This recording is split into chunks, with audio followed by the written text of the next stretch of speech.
never assume a new model year means a new car, because the 2026 Audi Q5 proves why small changes can be the smartest ones.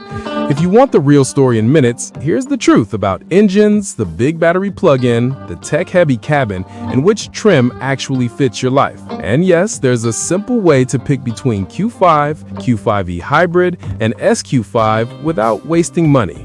This SUV is coming off a full redesign for 2025, so 2026 builds on a strong base instead of starting over. That means familiar styling, smarter software, and trims that feel sorted, not experimental. In plain words, Audi didn't chase headlines, it chased polish. What you get is a quieter, calmer highway ride, standard quattro in the US, and a cabin that looks like a glassy command center.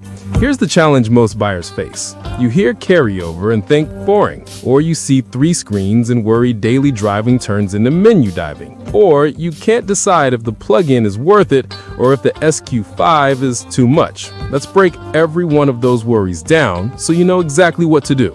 Start with the regular Q5. It uses a turbo 2-liter with 268 horsepower, a 7-speed dual clutch, and quattro.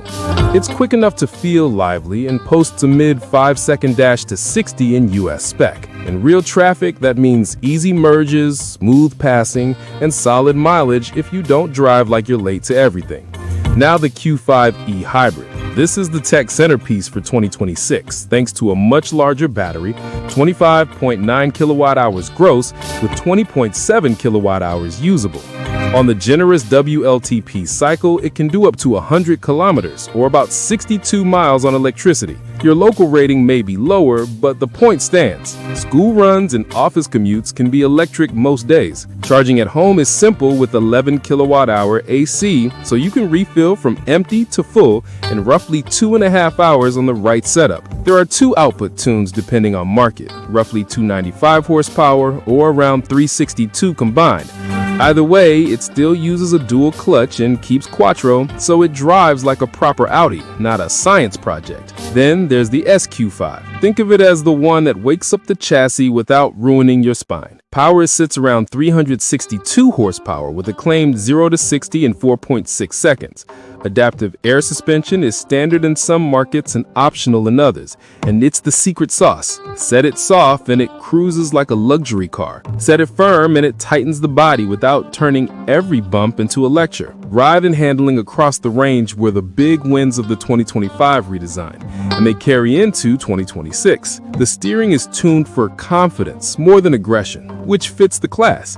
Highway noise is low and the platform filters out the little jitters that make long trips tiring. Wheel sizes run from sensible to flashy, and the air suspension can adjust height for city driveways, highways, or a light trail. Inside is where opinions split, so let's be honest.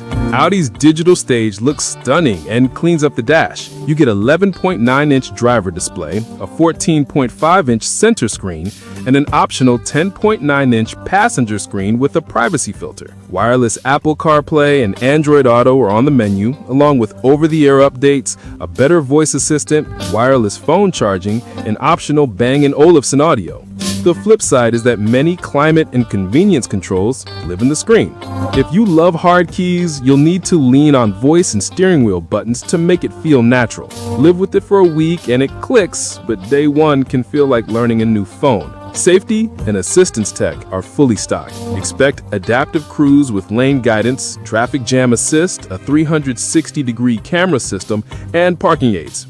As always, specifics shift by market and trim, so check the local pack list, not just the brochure. Pricing and availability follow the rollout from the redesign. In Europe, the ordering framework started from just over 52,000 euros for the Q5 and around 82,900 for the SQ5 with country and engine differences on top.